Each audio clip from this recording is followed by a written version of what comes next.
Hallelujah. स्वागत है आप सबका मेरी भविष्यवाणियों की पुस्तक में। तो आइए हम आज के पवित्र वचन को पढ़ेंगे जो कि परमेश्वर के दास प्रेरित अंकुर यूसुफ नरुला जी के द्वारा लिखा गया है।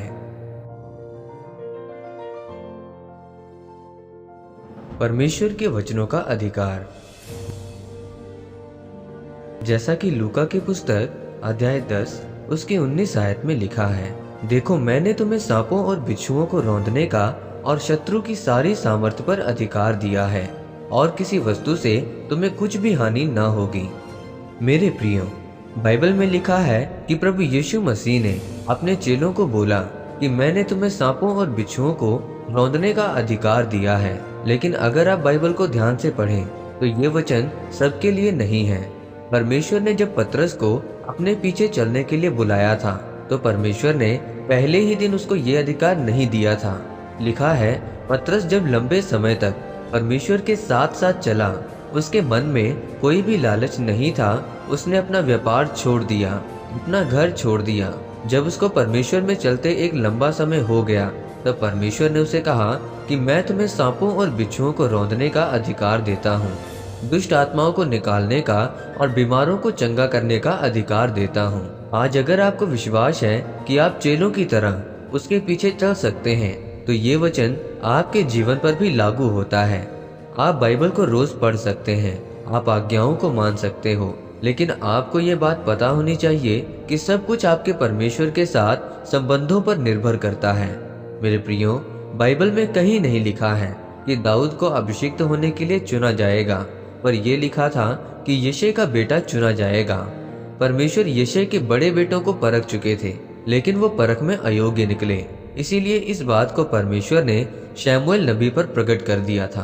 अगर उनको सेना में कुर्सी मिल गई थी तो ये फल नहीं था, पर कुर्सी पर रहते पाप ना करना, रिश्वत ना लेना, प्रार्थना में रहना, व्यवस्था पर ध्यान लगाए रहना, ये फल था। और परमेश्वर जब दाऊद के पास आए तो उन्होंने देखा कि हाँ, इसकी जिंदगी में फल है, इसकी जिंदगी में नतीजा है, इसने मेरे नाम को महिमा दी है। भेड़ बकरियों को चराते हुए भी ये पापों में नहीं गया। और बाइबल में लिखा है कि परमेश्वर ने शमूएल से कहा कि यही है वो दाऊद, इसे राजा होने के लिए इसका अभिषेक कर। इसीलिए मैं ये कहता हूँ कि ये वचन सबके लिए नहीं है कि मैं तुम्हें सांपों और बिच्छुओं को रौंदने का अधिकार देता हूँ। लिखा है कि जो विश्वासी है वो दुष्ट आत्मा को निकालेगा। और आप विश्वासी हैं या नहीं ये आपके कामों से पता चलता है, क्योंकि एक सच्चा विश्वासी अपने जीवन की कोई भी परिस्थिति को अपने ऊपर प्रभावित नहीं होने देता, और जो लंबे समय तक बिना किसी लालच के परमेश्वर के साथ चलता है, जब प्रार्थना का उत्तर आए तब भी और जब प्रार्थना का उत्तर ना आए तब भी परमेश्वर में अड़ा और खड़ा रहता है।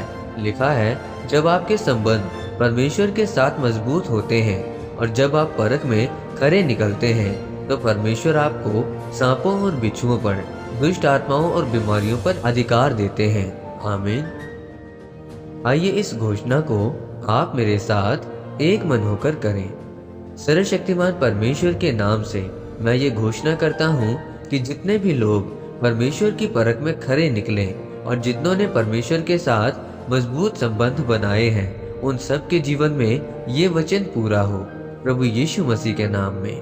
आमीन। परमेश्वर आप सबको आज के वचन के ऊपर मनन करने के द्वारा आशीषित करे। आमीन।